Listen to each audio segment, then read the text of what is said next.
लेकिन आप उदार है, दयालु है ना, अनाथों के नाथ है, तो इसलिए दया करके आप मुझे जरूर अपना लेंगे, ये मुझे भरोसा है। पत्र में लिखा, कृष्ण भगवान रुक्मिणी जी का पत्र पढ़ रहे हैं, कृष्ण भगवान की आंखों में आंसू आ गए और फिर रुक्मिणी जी ने कहा कि लक्ष्मी सदा सदा से आपकी ही है, अगर कोई राक्षस लोग या कोई जीव इसका मालिक बनना चाहे तो वो मुझे सहन नहीं होता है। भाई जितना भी आपके पास धन दौलत है, ऐश्वर्य है ना, वो लक्ष्मी का ही अंश है और उसका मालिक, असली मालिक तो नारायण ही है। इसलिए अपने पास जो भी धन दौलत है, ऐश्वर्य है, उसका उपयोग हमको माँ समझ के करना चाहिए। यानी ये लक्ष्मी है और ये हमारी माँ है, ये हमारा पोषण करती है, ये है नारायण की, इसके स्वामी, इसके पति, इसके मालिक तो नारायण है। ऐसी भावना से अगर धनवान आदमी सोच रखेगा तो उसको कभी घमंड अहंकार नहीं छुएगा। और अगर वो समझ लिया कि मेरे पास इतना धन, मैं बलवान, मैं धनवान, मैं सुंदर, लक्ष्मी का मतलब क्या, कोई पूरा पैसा ही नहीं होता है लक्ष्मी।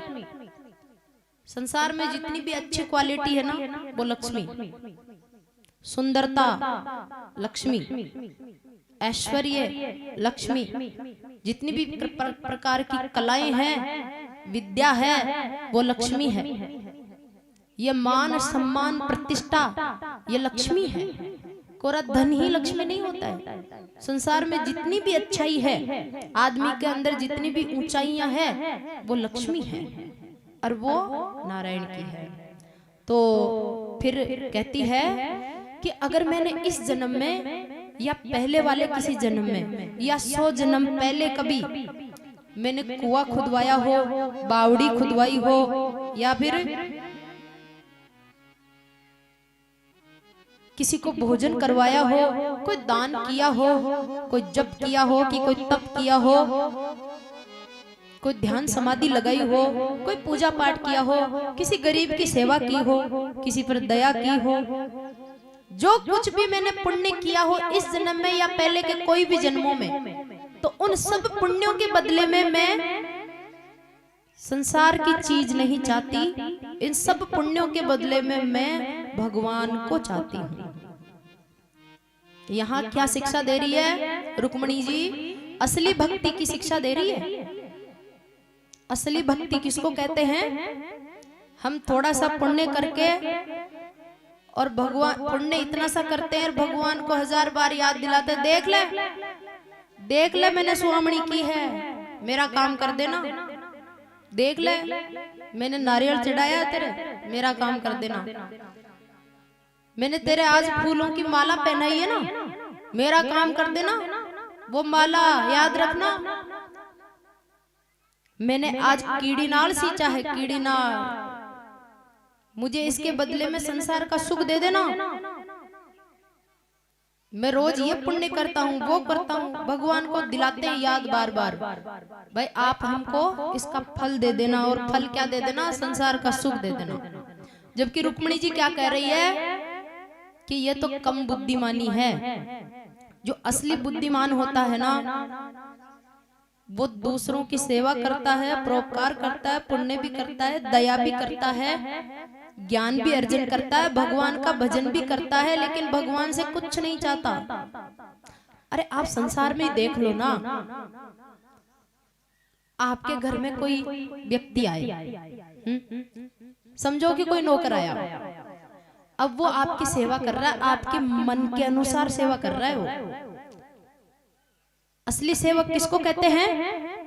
जिसको कहना नहीं पड़ता कि तू ये कर, आपकी मनोवृत्ति को देख करके ही समझ जाता है कि अब मुझे क्या करना है इसके लिए, अब इसको क्या आवश्यकता है।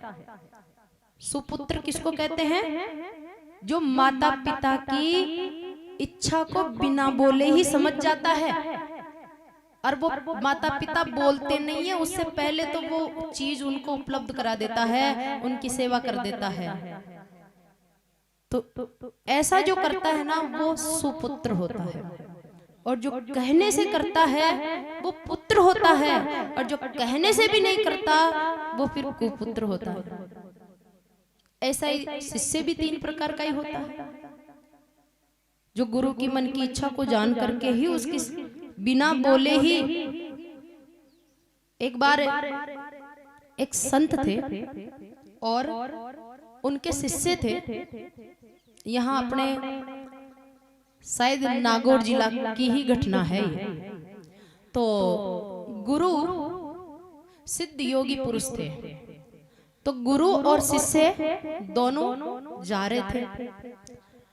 चलते चलते कांकड़ सा स्थान आया और एक बड़ का पेड़ आया। बड़ बहुत घनघोर था, बड़ के बीज खर गए थे और जमीन पर दूर दूर तक फैले हुए थे। गुरु और शिष्य चल रहे थे। चलते चलते गुरु जी को सोच जाने की इच्छा हुई, तो गुरु जी शिष्य से बोले कि तू यहाँ खड़ा रह, मैं सोच जाके आता हूँ। गुरु जी जाकर लघु शंका करने लगे। अब गुरु जी करते करते ही हंस गए। हंसे तो गुरु जी लघु शंका करके वापस आए। अब लघु शंका करते समय गुरु जी हंसे थे ना, तो शिष्य पूछ रहा है कि गुरु जी भला पेशाब करते समय कोई हंसता है, आप क्यों हंसे, कारण क्या था? तो गुरु जी ने कहा कि अरे तू काय का शिष्य है, तू तो अभी बहुत कच्चा है। पक्का और असली शिष्य उसको कहते हैं जो गुरु के बिना बोले मन की बात को जान जाए। तेरे में अभी बहुत कमी है, तुझे जानना चाहिए ना कि मैं क्यों हंसा। तो अब महाराज भी शिष्य कहे आज जिद बैठ गई, क्या अब तो मैं पक्का बनूंगा। गुरुजी ने कह दिया मैं कच्चा हूं, और पक्का वो होता है जो सामने वाले के मन को, सामने वाला मतलब जिसको हम चाहते हैं, जिसको हम प्रेम करते हैं, जिसके हम समर्पित हैं, जिसको हम चाहते हैं, उसके मन की बात को हम बिना बोले समझ जाएं तो समझो कि सच्चा समर्पण है, सच्चा प्रेम है। तो चेला के चिढ़ बैठ गई कि अब तो मैं पक्का बन के ही रहूंगा। अब गुरुजी से दीक्षा तो ले ही रखी थी। गुरुजी को प्रणाम करके बोला गुरुजी अब मैं जिस दिन पक्का हो जाऊंगी ना उसी दिन आपके पास आऊंगा। और वो चल पड़ा जंगल में। जंगल में जाकर महाराज एक पेड़ के नीचे आसन बिछाया और भगवान के नाम साधना में तल्लीन हो गया। अबे रात दिन काम ही क्या, अखंड भगवान का ध्यान लगाता है और नाम जप करता है, राम राम राम। हर श्वास के साथ वो नाम जपना शुरू कर दिया। उसने ईमानदारी से 12 साल तक राम नाम का जप किया। श्वासों पर 12 साल तक पूर्ण समर्पण के साथ जप किया। 12 साल होते होते वो सिद्ध हो गया। उसका नाम और उसके हृदय की आंख खुल गई, अंतर्दृष्टि खुल गई, और वो नाम जप करता करता ही उसको दृश्य दिखाई दिया। और 12 साल पहले जो गुरुजी हंसे थे ना उसका कारण अब समझ में आया, बिना बताए खुद को ही समझ में आ गया। भीतर की आंख खुल गई ना, पक्का हो गया ना। अब समझ में आई और अब भागा भागा गुरुजी को ढूंढता ढूंढता गुरुजी के पास गया और गुरुजी से जाने कहने लगा कि गुरुजी जय हो आपकी। बोले क्या? बोले अब मैं आपकी कृपा से और राम नाम की कृपा से मैं पक्का हो गया। आपने कच्चा कहा था ना, वास्तव में मैं उस दिन कच्चा ही था। बोले अब पक्का कैसे हुआ? बोले आप आज के 12 साल पहले जो हंसे थे ना, और मैंने आपसे पूछा था ना गुरुजी क्यों हंसे, आपने बताया नहीं था। आज मैं उस कारण को खुद ही जान गया आप क्यों हंसे थे। बोले क्यों हंसे था?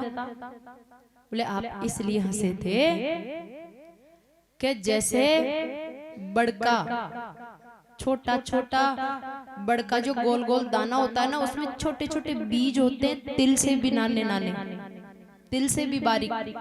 तो वो बीज बिखरे हुए थे और उन्हीं पर पेशाब कर रहे थे। तो वो पेशाब के प्रभाव में वो सारे बीज बहकर जा रहे थे, है ना। तो आपने उन बहते हुए बीजों का किससे तुलना की थी? जीवों से, कि माया की नदी में ये जीव रूपी बीज भी ऐसे ही बह रहा है। इसीलिए हंसे थे ना। गुरुजी ने सिर पर हाथ रखा और कहा कि वाह वाह वाह वाह, तेरा नाम आज से खोजी है, खोजी है, खोजी है। गुरुजी ने उसका नाम खोजी खोजी रख दिया। यहीं की घटना है, अपने नागौर जिला की, नागौर जोधपुर इसी एरिया की है। किसी गांव का आदमी था, 12 साल राम नाम का जप करके अंतर्दृष्टि खुल गई, सिद्ध पुरुष हो गया और गुरु के 12 साल पहले मन में क्या बात आई थी उसको जान गया। इतना पावर होता है भक्ति में। लेकिन शुद्ध मन से समर्पण के पास साथ की जाए तो रुक्मणी जी कहती है कि अगर इस जन्म में या किसी भी जन्म में कोई भी पुण्य किया हो तो उसके बदले में मैं केवल भगवान को चाहती हूँ और कुछ नहीं। तो महाराज, हम लोग कहते हैं भगवान कभी दिखते तो नहीं, भगवान कभी मिलते तो नहीं, हम तो इतने बार वहां मंदिर में जाके आ गए, वो पूजा पाठ कर लिया। अरे भगवान को तुमने चाहा कब? सच्ची आत्मा से अपने मन से पूछो भाई, सच्ची आत्मा से अपने मन से पूछो कि तुम्हारा मन संसार में किसी को चाहता है ना? तुम्हारे माँ बाप को, कि तुम्हारी पत्नी को, बच्चों को, धन को जो चाहता है ना तुम्हारा मन, उस चाहत का 2% चाहत भी भगवान से है क्या आपकी? तो आपका मन कहेगा कि नहीं है। तो नहीं है तो फिर भगवान को कैसे देख लोगे? पहले भगवान की 100% चाहत करो, चाहत, फिर देखो आप जहां चाहोगे वहीं पर भगवान दिखेगा। बोल भक्तवत्सल भगवान की, वृंदावन बिहारी लाल की जय हो। हरि बोल, हरि बोल, हरि बोल, हरि बोल। जय जय श्री राधे श्याम। हो मुझे चरणों गाले मेरे श्याम मुरली वाले, मेरी श्वास श्वास में तेरा है नाम मुरली वाले, मुझे चरणों से लगा ले मेरे श्याम मुरली वाले।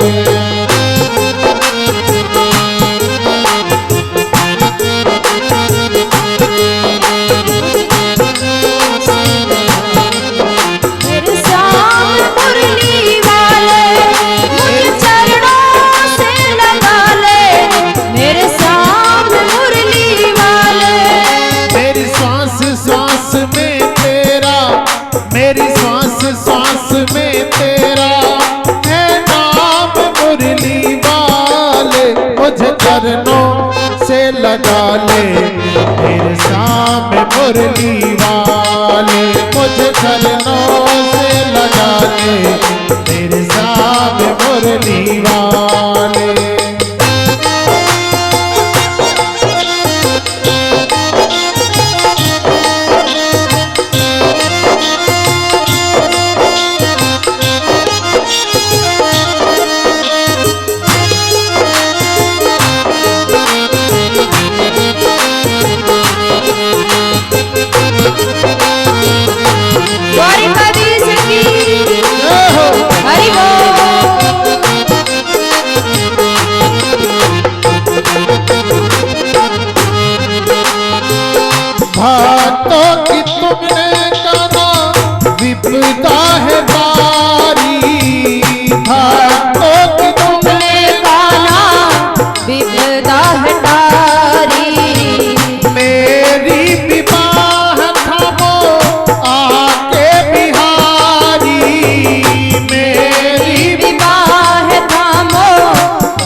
बिगड़े बनाए तुमने, हो बिगड़े बनाए तुमने, हर काम मुरली वाले मुझे चरणों से लगा ले, मेरे सामने मुरली वाले मुझे चरणों से लगा ले, मेरे सामने मुरली वाले।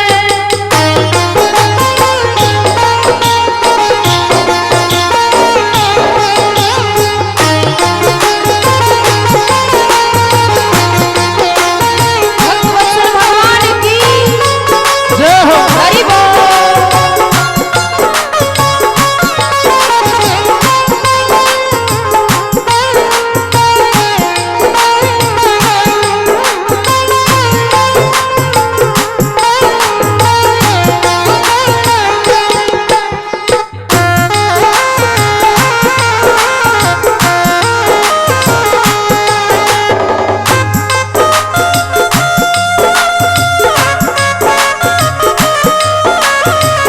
पतझड़ है मेरा जीवन बन के बाहर आजा, पतझड़ है मेरा जीवन बन के बाहर आजा।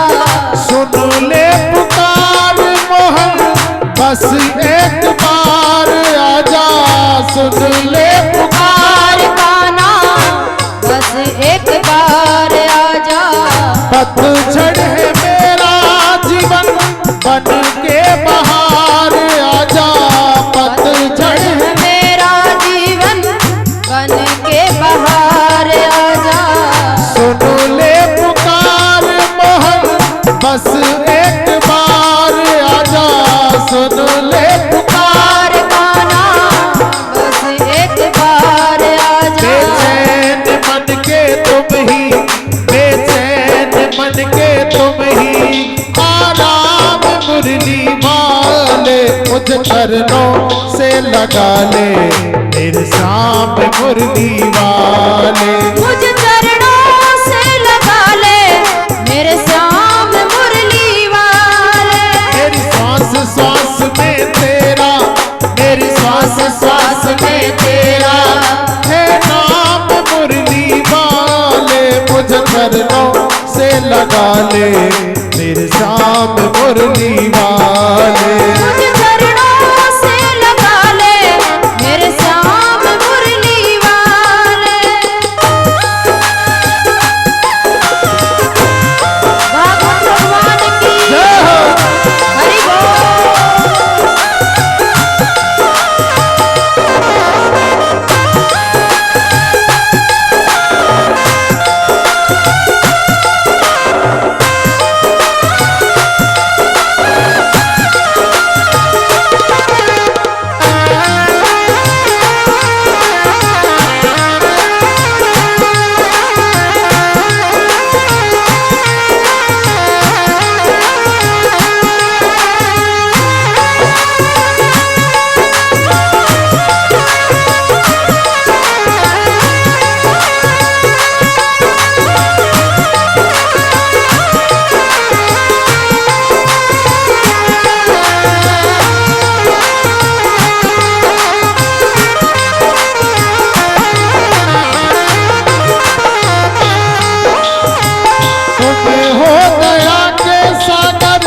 जन्मों की मैं हूँ प्यासी, तुम्हें हो दया के सागर, जन्मों की मैं हूँ प्यासी।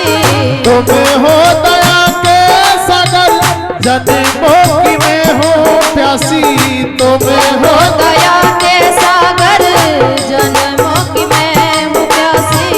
दे दो जगह मुझे भी चरणों में बस जरासी, दे दो जगह मुझे भी चरणों में बस रासी। सुबह तुम्ही हो तुम ही, अरे सुबह तुम्ही हो तुम ही, मेरी श्याम मुरली वाले मुझे चरणों से लगा ले, मेरे श्याम मुरली वाले मुझे चरणों से लगा ले, मेरे श्याम मुरली वाले।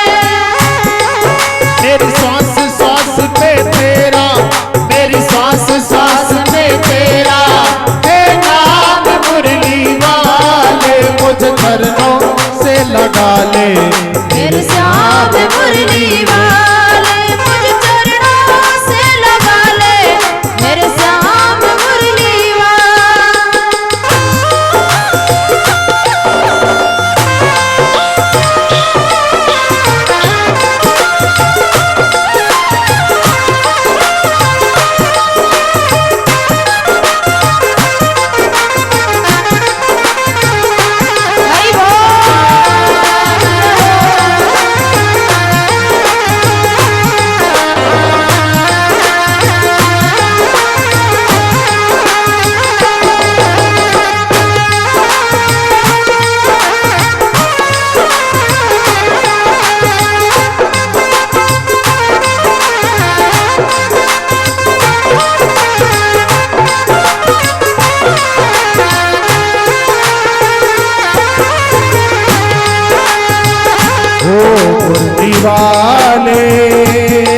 मुरली वाले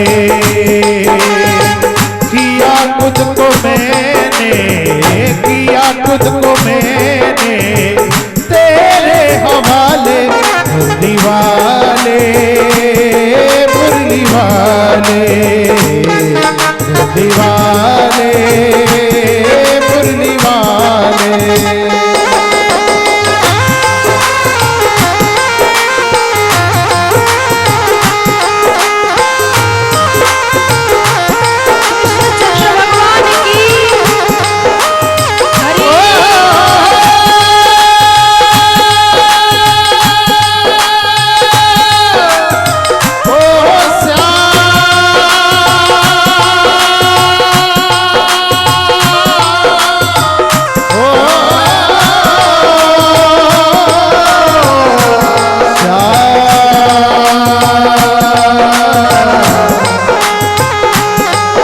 चरणों से लगा ले मेरे शाम मुरली वाले, मुझे लगा ले मेरे शाम मुरली वाले।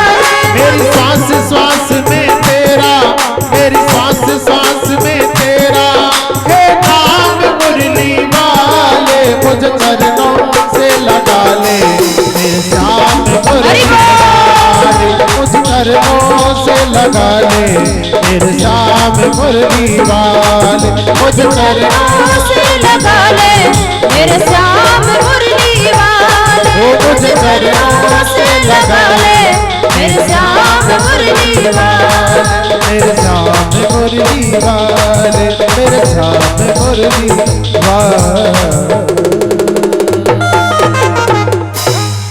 बोले कृष्णचंद्र भगवान की जय हो, भागवत भगवान की जय, हरि बोल, हरि बोल, हरि बोल, हरि बोल, हरि बोल। जय जय श्री राधे।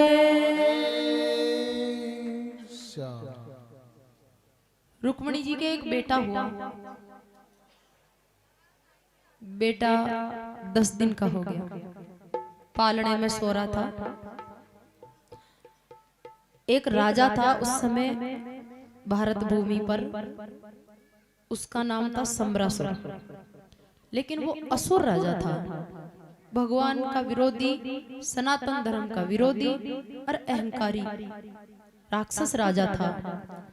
तो महाराज उस सम्रासुर के पास एक बार नारद जी महाराज आए। नारद जी को वो अपना भाग्य पूछने लगा। नारद जी से कहने लगा कि नारद जी बताओ, आप तो त्रिकालदर्शी हो, मेरी मृत्यु किसके हाथ से होगी? नारद जी महाराज ने घोषणा कर दी कि जो कृष्ण भगवान का सबसे बड़ा बेटा होगा ना, रुक्मिणी से जो बेटा होगा बड़ा, उसके हाथ से तुम्हारा नाश होगा। अब महाराज नारद जी तो चले गए। इस व्यक्ति ने वो बात याद रखी और वो इंतजार करने लगा कि रुक्मिणी के कब बेटा हो। आज इसको पता चला कि रुक्मिणी के बेटा हो गया है। तो ये राक्षस तरह तरह की विद्या जानता था, तरह तरह का रूप बनाना। तो इसने रूप बदल के द्वारिका में पहुंचा और महाराज रुक्मिणी जी के महल में पहुंच गया। रुक्मिणी जी के कक्ष में उस समय प्रद्युम्न जी अकेले ही पालने में सो रहे थे। ये जाकर रुक्मिणी के बेटा प्रद्युम्न को उठाया, क्योंकि यही मेरा काल है ना, अपना काल समझ करके उठाया और समुद्र के गहराई में ले जाकर उस बच्चे को फेंक दिया। अब ये तो बच्चा को फेंक कर अपने घर आ गया। अब ये निर्भय हो गया, ये सोचा कि मेरा काल तो गया समुद्र की गहराइयों में और मैं तो अमर हो गया। अब ये निश्चिंत होकर के राज्य करने लगा। उधर क्या हुआ, उस बच्चे को एक मछली निगल गई। मछली निगली। अब मछलियों को समुद्र में मछुआरा लोग पकड़ते हैं, जाल फैलाते हैं, मछलियां पकड़ते हैं, फिर बाजार में ले जाकर बेच देते हैं। और जो फिर तामसिक भोजन करने वाले लोग हैं वो खरीद लाते हैं। तो इधर वो मछली को मछुआरे मछलियां पकड़ रहे तो जाल में वो मछली भी आ गई, जिसके पेट में रुक्मिणी का बच्चा चला गया। अब महाराज मछुआरों ने वो मछलियां बेच दी बाजार में। अब ये जो सम्रासुर है, इसके घर में एक नौकरानी रहती थी जिसका नाम था मायावती। अब ये कृष्ण भगवान का जो बेटा है ना, बड़ा वाला, ये पूर्व जन्म में कामदेव था और उसकी पत्नी थी रति। शंकर भगवान की समाधि तोड़ने के लिए इस कामदेव ने देवताओं के कहने पर अपनी पूरी ताकत लगा दी। 5 बाण चलाए शंकर भगवान के ऊपर। तो शंकर भगवान की दृष्टि खुली, तो आंखें खुलते ही शिव जी की आंखें कामदेव के ऊपर पड़ी। तो शिव जी की आंखें नजर पड़ते ही कामदेव जल करके राख हो गया। अब कामदेव का शरीर नष्ट हो गया। तो कामदेव की जो पत्नी थी ना, वो शंकर भगवान से हाथ जोड़ के कहने लगी कि महादेव, मेरा पति बिना शरीर का हो गया, तो कृपया करके गलती हो गई, क्षमा करो, और आप तो सामर्थ्यशाली हो, इसको दूसरा शरीर दे दो। तो बिना शरीर के पति का मैं क्या करूंगी, खाली जीवात्मा ही है, इसके शरीर नहीं है। शंकर भगवान ने आशीर्वाद दिया कि रति, तुम्हारा पति भगवान श्री हरि जब अवतार लेंगे ना कृष्ण के रूप में, तब उनका बेटा बनकर के जन्म लेगा। तो आज वो कामदेव शंकर भगवान ने जिसको भस्म कर दिया था, वही कृष्ण भगवान का बड़ा पुत्र बनकर के पैदा हुआ। अब यही कामदेव मछली के पेट में जाता हुआ यहाँ जो आदमी समुद्र में फेंक के आया था, उसी के घर वो मछली कुदरत ऐसी हुई, क्योंकि वो असुर था ना, उसके घर में रोज मीट बनता था, मछलियां आती थी बाजार से। तो वही मछली बाजार से इसके घर आ गई, जिसके पेट में प्रद्युम्न है।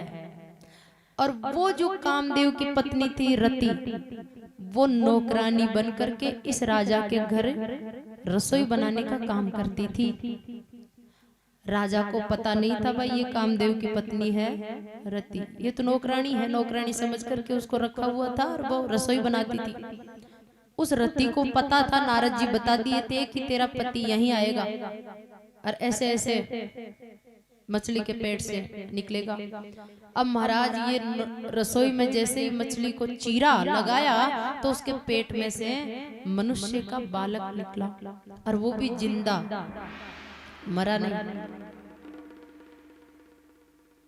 अब ये कृष्ण भगवान तो भगवान है ही, लेकिन उनका बेटा भी भगवान है, और उनका बेटा भगवान है पर उनका पोता भी भगवान है।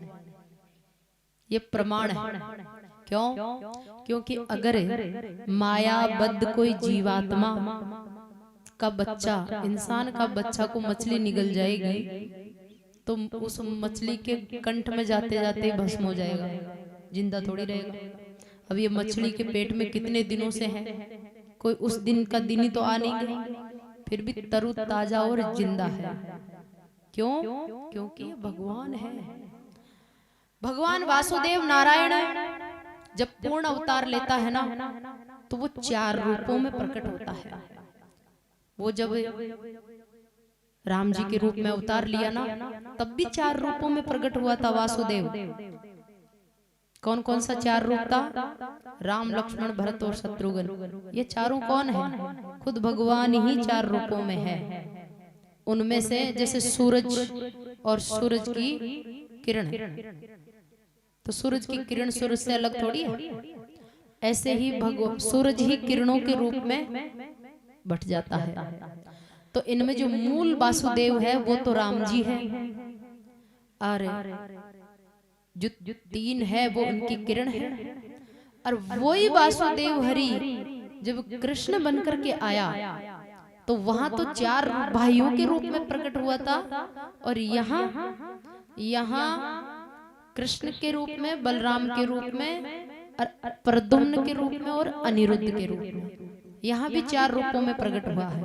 यानी ये चारों के चारों भगवान ही है, खाली इनका शरीर 4 है, एक ही है। भगवान 4 शरीर बनाए हुए हैं। इनमें जो मूल है वो कृष्ण है।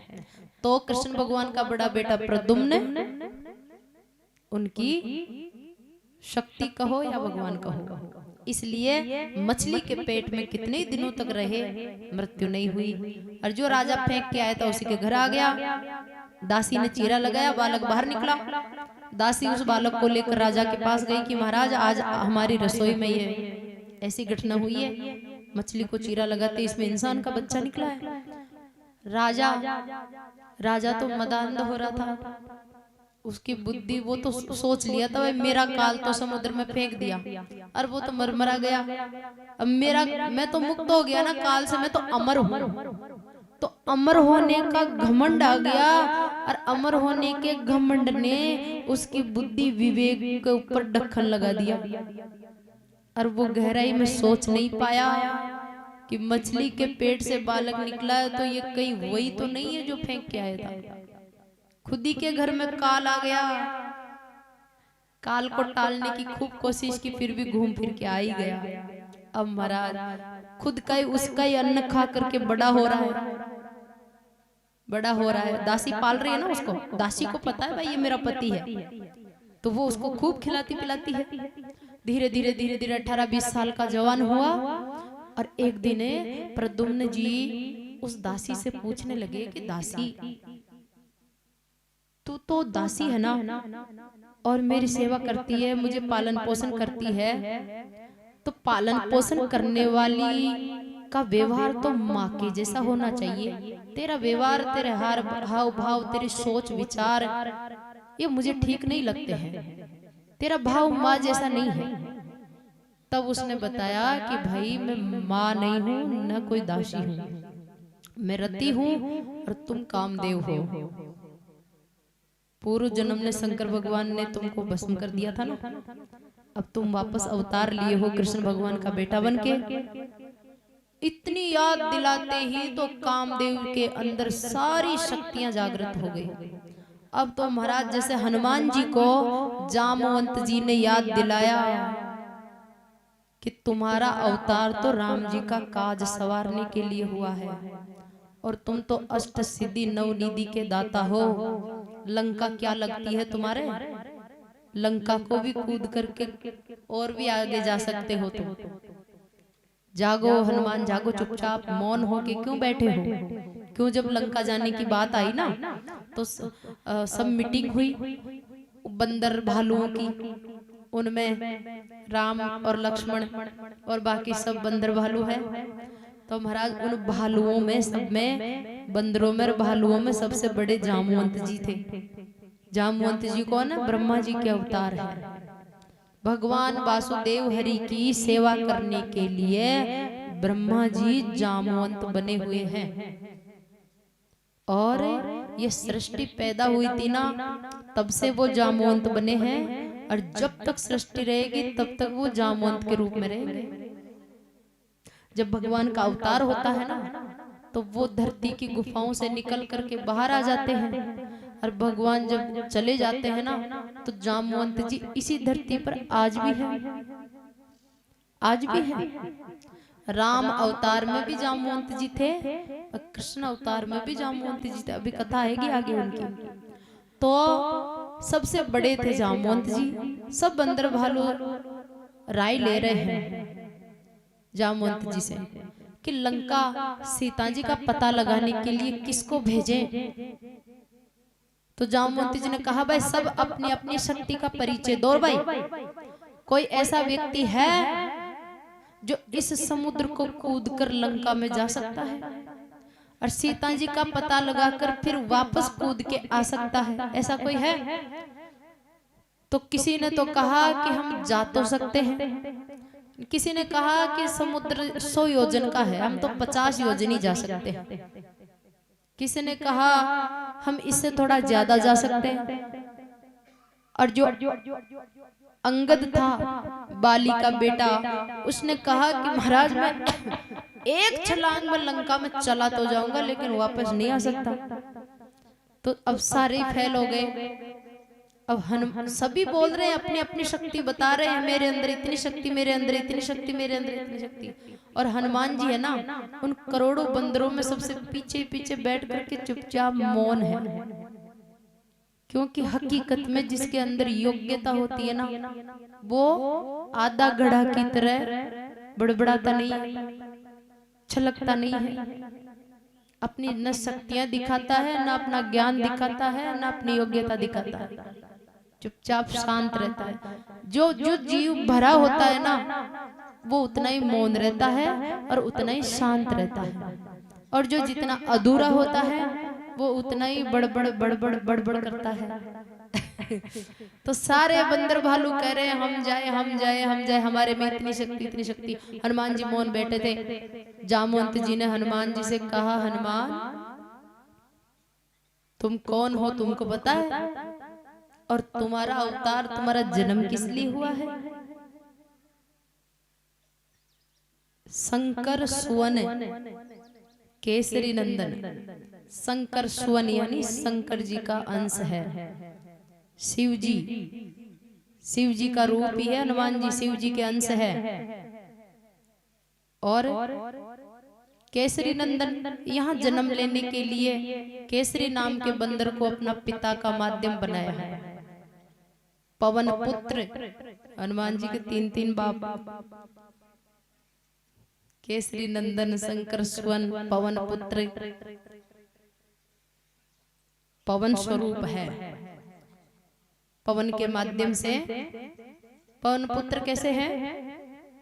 हनुमान जी की जो माँ थी ना अंजना, वो पहाड़ की चोटी पर खड़ी होके एक पैर पर खड़ी होकर तपस्या कर रही थी, शंकर भगवान की आराधना कर रही थी पुत्र प्राप्ति के लिए। शिव जी की कई वर्ष हो गए थे शिव जी की आराधना करते करते। तो शंकर भगवान प्रसन्न हुए और शंकर भगवान ने एक प्रसादी दी। उस प्रसादी में ही शिव जी का अंश था। वो प्रसादी एक चील लेकर अंजना जी के पास जा रही थी अंजना को देने के लिए। तो महाराज जोरदार की पवन आई और चील का मुंडा मुंह व प्रसादी छूट गई। चील का मुंडा मुंह तो छूट गई। पवन देव साक्षात मूर्तिमान होकर उस प्रसादी को झेल लिए। झेल कर अब पवन देव पहाड़ की चोटी पर खड़ी तपस्या करती हुई हनुमान जी की माँ के पास गया पवन देव, और जाकर उसने उनका स्पर्श किया, बार बार स्पर्श किया, बार बार स्पर्श किया। तो उनको लगा कि कोई है, कोई पुरुष है। और अंजना जी ने जैसे आंखें खोल के देखी तो पवन देव थे। पवन देव ने वो शंकर भगवान की दी हुई प्रसादी अंजना के हाथ में दी और वो प्रसादी खाई तो उसके हनुमान जी का जन्म हुआ। तो पवन के द्वारा उसमें पवन का भी योग हो गया ना, इसलिए पवन पुत्र हो गए। और मूल अंश शिव जी का है, इसलिए शिव जी के भी शंकर सुवन हो गए। और महाराज जिसकी पत्नी से ये पैदा हुआ है उसका पति केसरी नाम का बंदर है, तो उसका बेटा अपने आप ही हो गया। उसकी पत्नी से पैदा हुआ तो उसका बेटा हो गया। तो इसलिए हनुमान जी के 3 बाप। बोल हनुमान जी महाराज की, श्यावर रामचंद्र भगवान की जय हो। हरि बोल, हरि बोल, हरि बोल, जय जय श्री राधे श्याम। तो जामवंत जी ने याद दिलाया, हनुमान तुम कौन हो, अपनी शक्तियां तो पहचानो। ये लंका फंकार, ये 100 योजन का समुद्र तेरे अड़ता ही कहाँ है? ये पहाड़ पहाड़ तो तेरे लिए कंकर मच्छर की तरह है। जागो, अपनी शक्तियों को जगो। और जैसे ही जामवंत जी ने हनुमान जी को याद दिलाया उनकी शक्ति, हनुमान जी ऐसे गरजने लगे। हनुमान जी की गर्जना पूरे ब्रह्मांड को कपाने लगी। और महाराज उछल करके समुद्र के किनारे एक बहुत ऊंचा पहाड़ था। हनुमान जी उछल करके उस पहाड़ पर चढ़ गए और जामवंत से कहने लगे, लंका कहाँ अड़ती है? तुम कहो ना, अगर राम जी की आज्ञा और आदेश हो जाए ना तो पूरी लंका को जड़ से उखाड़ करके यहीं ले आओ प्रभु के चरणों में। जामवंत जी ने कहा, नहीं नहीं नहीं नहीं, ऐसी गलती मत करना, इतना आदेश नहीं है। तेरे अंदर शक्तियां तो पूरी है, तो चाहे तो ब्रह्मांड को पलट दे, पूरे ब्रह्मांड को गेंद की तरह उछाल दे, ये शक्ति है तेरे अंदर। लेकिन अपने मालिक की जितनी इजाजत है ना उतना ही काम करना है। लंका नहीं उखाड़ना है, किसी का घर नहीं उखाड़ना, केवल पता लगा के आना है कि लंका में सीता जी है कि नहीं, और है तो कहां पर है और कौन सी स्थिति में है, बस ये समाचार लेके आना, इतना ही काम करना है। हनुमान जी महाराज गरजते हुए उस पहाड़ की चोटी पर चढ़े जो समुद्र के किनारे था वो पहाड़। और अब महाराज उड़ान भरी। उड़ान भरते हैं ना तो एक पैर को ऊपर उठाते, और एक पैर को तो हनुमान जी ने यूं ऊपर उठाया। अब आदमी जब ऊपर उछलेगा ना तो ऊपर उछलने से पहले नीचे दबाव लगता है। तो हनुमान जी उस पहाड़ की चोटी पर चढ़ करके जैसे ही उड़ान भरने की छलांग लगाई तो उनके बाएं पैर से वो पहाड़ दबा, तो ऐसा दबा एक ही लात में कि वो पहाड़ बेचारा धरती में चला गया, अंदर जमीन के बराबर हो गया। इतनी ताकत, इतना पावर हनुमान जी में है। अष्ट सिद्धि नवनिधि के दाता है। तो महाराज यहाँ ये जो इसकी पत्नी है याद दिलाती है कि तुम कामदेव हो, इंसान नहीं हो। इसके अंदर पूरी शक्तियां जागृत हुई और वो जो राक्षस था ना उसका तो यूं वध किया और अपनी पत्नी को लेकर द्वारिका गए। द्वारिका में रुक्मणी जी बाहर देख रही थी। वो तो सोच चुकी थी भाई मेरा बेटा को तो कोई चोर चुरा के ले गए और कोई मर गया, अब थोड़ी आएगा। कितने साल हो गए लेकिन आज बेटा आया, लेकिन अकेला नहीं आया, बहू लेकर आया। बेटा बहू को देख करके माँ बहुत प्रसन्न हुई। नारद जी महाराज आके बताए कि आपके ही बेटा है, आपके ही।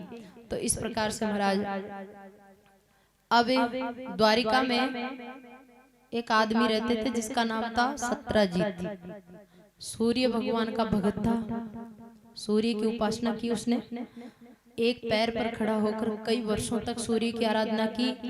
सूर्य नारायण ने उसको एक मणि दी जिसका नाम था स्मंतक मणि। वो मणि बहुत अनमोल थी। उस मणि की विशेषता ये थी कि उस मणि से रोज 60 तोला सोना निकलता था। सुबह होते 60 तोला सोना प्रकट हो जाता था उससे, ये विशेषता थी उसकी। सत्यजीत उस मणि को लेकर के अपने घर आया। द्वारिका में सब गांव के लोगों को पता चला, भगवान से शिकायत किए सरकार से कि सरकार एक साधारण आदमी के पास सोना की खान निकली है और सोना की खान तो उसके ऊपर आदमी का कोई अधिकार नहीं है, सरकार का अधिकार होता है, तो वो राजकोष में जमा होनी चाहिए। कृष्ण भगवान ने उस व्यक्ति को राजसभा में बुलाया और उससे कहा कि ये मणि तुम सरकार में जमा करा दो। वो व्यक्ति लोभी था, उसने जमा नहीं कराई। भगवान ने फिर ज्यादा उस पर जोर नहीं दिया, कुछ नहीं कहा। एक दिन सत्राजीत का छोटा भाई था जिसका नाम था प्रसेन, वो उस मणि को गले में पहन करके और गुजरात के पोरबंदर की तरफ जंगल में घूमने चला गया। घूमने गया तो महाराज धीरे धीरे गहरा जंगल में चला गया, घोड़ा पर बैठ के गया था घूमने। अब उस जंगल में से शेर आया और उसके घोड़े को भी मार दिया, और वो जो व्यक्ति था ना जो पहन के गया था उसको भी मार दिया, और शेर उसकी मणि निकाल करके ले जाने लगा। आगे गया तो शेर के मुंह में मणि देखी जामवंत जी ने, क्योंकि भगवान का अवतार होते ही जामवंत जी भगवान के आसपास में आकर रहने लग जाते हैं। तो उस समय कृष्ण भगवान द्वारिका में रह रहे थे ना, उस समय जामवंत जी पोरबंदर के पास में जमीन में एक गुफा है, वो गुफा आज भी है।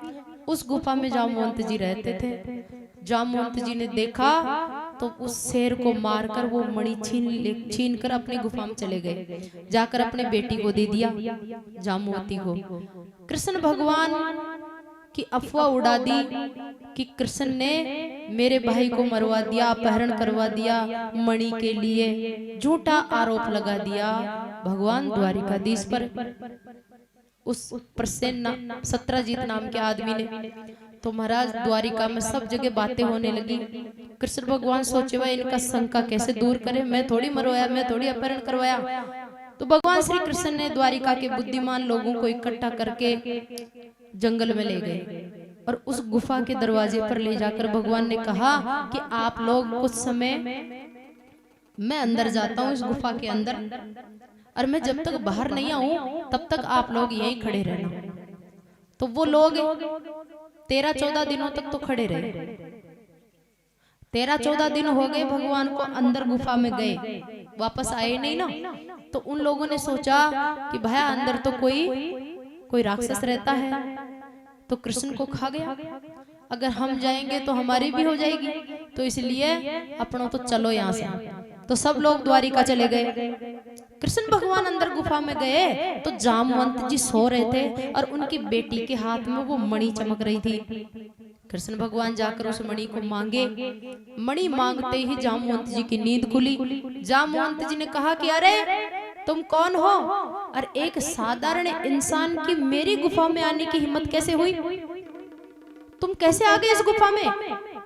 मनुष्य तो इस गुफा में आ ही नहीं सकता, फिर तुम आ कैसे गए? बोले हमारी मणि लेने आए हैं।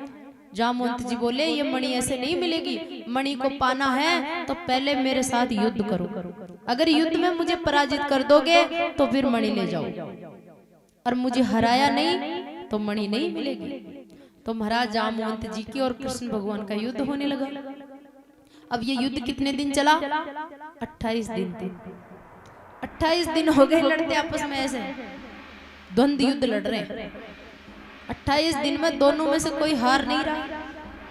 तो जामवंत जी के मन में विचार ये आया कि मेरे साथ इतने दिनों तक टक्कर मनुष्य तो ले ही नहीं सकता, ब्रह्मा जी के साथ टक्कर थोड़ी लेगा, राक्षस भी नहीं ले सकते, क्योंकि राक्षस पावरफुल बनते हैं ब्रह्मा जी की तपस्या करके, ओम ब्रह्मणे नमः करके ब्रह्मा जी वरदान देते हैं ना, तब राक्षसों में पावर आता है। तो राक्षस भी ब्रह्मा जी को पराजित बराबर नहीं लड़ सकता, इंसान नहीं लड़ सकता, देवता भी नहीं लड़ सकता, क्योंकि ब्रह्मा जी देवताओं से भी बड़े हैं ना। तो फिर ऐसा कौन है जो मेरे साथ लड़ रहा है? 28 दिन हो गए। आखिर में जामवंत जी ने लड़ते लड़ते अपने घट में जैसे ध्यान लगा के देखा कि ये जो लड़ रहा है ना मेरे साथ, ये कौन है? और जैसे देखा तो कृष्ण भगवान के अंदर धनुष बाण धारण किए हुए रामचंद्र जी का दर्शन हुआ, राम जी का दर्शन हुआ, नारायण का दर्शन हुआ। जामवंत जी तो पैर पड़ गए, पग पकड़ लिए। महाराज पहली बता देता है 28 दिनों से व्यर्थ में ही युद्ध लड़े जा रहे हैं। मैं भी सोचो कि मारी बराबर लड़वाड़ो 6 गुणे से तो प्रभु आपका अवतार हो गया? बोले हाँ अवतार हो चुका, और बहुत समय हो गए, द्वारिका में अपना घर है, आओ कभी पधारो। बोले पधारो कहीं, या तो फिर कोई रिश्तेदारी करनी पड़ेगी, या तो कहीं बाई ना सुआवा तो कर लियो रिश्तेदारी, कहीं रिश्तों करा। तो जामवंत जी बोला कि मारे एक बेटी से जी के साथ ब्याह कर लियो, तो चलो अपने पक्को रिश्ता हो जाए, फिर आबू जाबू कर से आराम। तो जामवंत जी अपनी बेटी का ब्याह कृष्ण भगवान के साथ कर दिए। अब वो तो गुफा में रहते थे, उनके पास तो कुछ था ही नहीं। तो जामवंत जी बोले कि देखो प्रभु ये तो है बेटी, ये कन्या, और ये मणि पकड़ो कन्यादान के रूप में, यह है दहेज, मणि रूपी दहेज लियो, अरे ये बेटी लो। कृष्ण भगवान 28 दिन के बाद द्वारिका आया, मणि भी ले आया और साथ में बीननी भी ले आया। एक बीननी पहले आई चुकी, दो है बा मणि भी आदमी ने बुलार दिया 17 जीतने की, लर भाई थारी मणि, मैंने तुम्हारे भाई को नहीं मरवाया, तेरे भाई का अपहरण नहीं करवाया, झूठा आरोप नहीं लगाना, ये मणि पकड़ो और जाओ। अब वो व्यक्ति लोभी था, उस सोना के चक्कर में उस मणि को वापस ले लिया, जबकि अभी उस मणि को लेने का अधिकार नहीं है इसका, क्योंकि कृष्ण भगवान जीत के लाए हैं ना 28 दिन लड़के, इसका अधिकार नहीं है मणि लेने का, लेकिन लोभ के कारण वो ले लिया, लेकर घर गया। अब रात को उसको चैन नहीं पड़े और उसकी आत्मा कहे कि तूने गलत कर दिया, ये मणि तो सरकार के खजाने में ही रहेगी, ये तो भगवान के पास ही रहनी चाहिए, तुझे लाना नहीं चाहिए। तो महाराज अब सोचो कि अब पश्चाताप करूं, माफी मांगू, पाची ले जार देऊँ मणि, फिर सोचो कि काल शाम का तो ले जा और सुबह ले जार पाची देवला, तो लोग कहीं कहला कि पहले ले ली और अब पाची दे रहे से बिल्कुल ही पागल ही जाए, तो अपनी तो इज्जत और ज्यादा घटेगी, मणि भी जाएगी।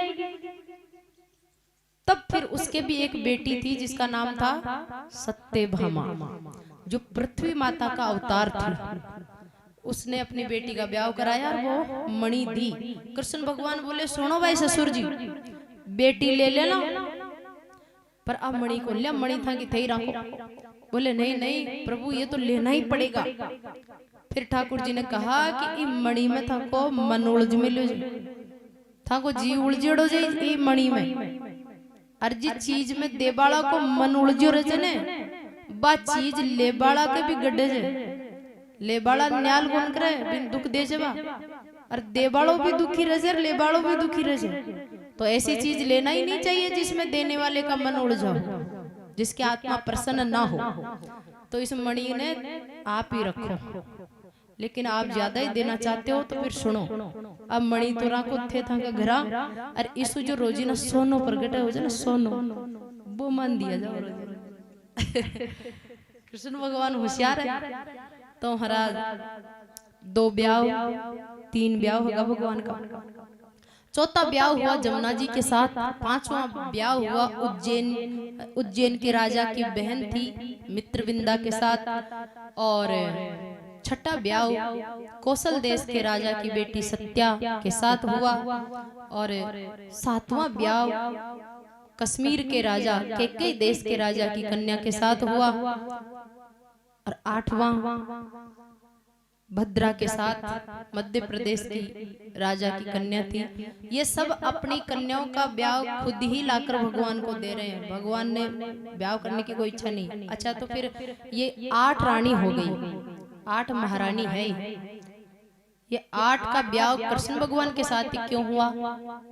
बोले ये 8 प्रकार की लक्ष्मी होती है, तो 8 प्रकार की लक्ष्मी ने अवतार लिया था, और अब लक्ष्मी हमेशा नारायण की होती है, तो इसलिए ये 8 पटरानियां हो गई। अब महाराज सोनितपुर नाम का एक राज्य था, नगर, जिसमें एक राक्षस राजा राज्य करता था, उसका नाम था भौमासुर।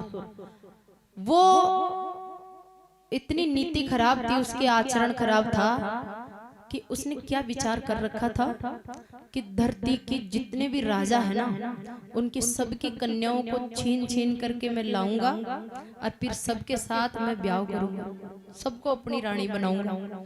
तो 16,100 कन्याओं को देश और विदेशों में जाता, वहां के राजा से लड़ाई करता, लड़ाई में उसका हाथ पैर बांधकर जेल में डाल देता और उसको पराजित करके उसकी बेटी को छीन के ले आता। तो ऐसे बेटियां छीन छीन के और 16,100 कन्याओं को लाकर जेल में बंद कर रखा था। और इस जेल की सिक्योरिटी भी इतनी जोरदार थी कि कोई भी इसको तोड़ नहीं सकता। उन कन्याओं के पास परिंदे भी नहीं जा सकते। पहाड़ों के बीच में ऐसा मजबूत जेल बना रखा था। अब वो सारी कन्याएं बड़ी दुखी थी। वो विचार करने लगी कि इस राक्षस के चंगुल से हमको कौन छुड़ा सकता है, कौन छुड़ा सकता है भाई, कोई भी नहीं छुड़ा सकता। ये भौमासुर है, भौमासुर बड़ा बलवान है और इसका टारगेट है कि जिस दिन 20,000 राजकुमारियां हो जाएगी ना, उस दिन ये एक साथ सबको रानी बनाएगा। तो 20,000 होने में 4,000 बाकी है। तो उससे पहले हम निकलने का कुछ उपाय करें। तो वो सोची कि हम क्या उपाय कर सकते हैं। फिर किसी ने कहा कि अरे अभी नारायण का अवतार हो रखा है धरती पे, अगर हम उसको पुकारेंगे तो वो अंतर्यामी है, हमारी पुकार सुनेंगे। तो महाराज 16,100 राजकुमारियों ने भगवान द्वारिकाधीश को जेल में बैठी बैठी ही पुकार लगाई। द्वारिकाधीश की नींद खुली द्वारिका में और गरुड़ पर विराजमान होकर के भगवान कृष्ण पहुंच गए शोणितपुर। जाकर के उस किले को तोड़ा।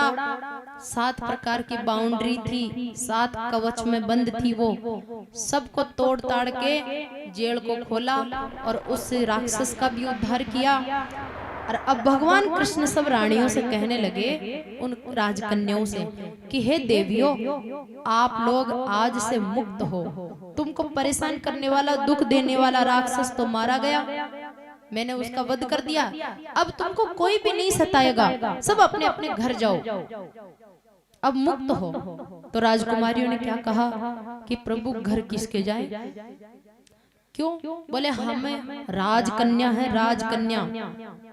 राज परिवार की मर्यादा ये है कि एक बार किसी राजकुमारी को कोई उठा के ले जाए तो उसको वापस घर में नहीं घुसने देते हैं, और नहीं कोई दूसरा राजकुमार उसके साथ ब्याह करता है।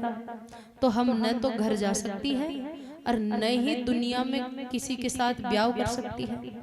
कोई नहीं अपनाएगा हमको। इसके जेल में रही है ना 1 साल, तो अब हमारा क्या होगा?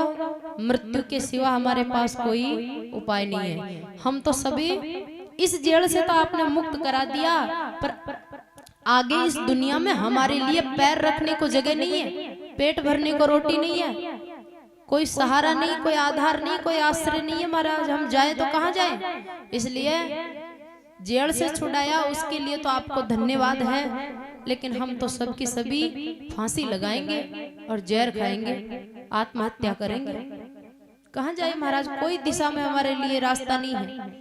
तब कृष्ण भगवान को दया आ गई। 16,100 कन्याओं की ऐसी बात सुनी कि ये सब फांसी लगाएगी, मरेगी, इनको संसार में कोई नहीं अपनाएगा, इस जेल से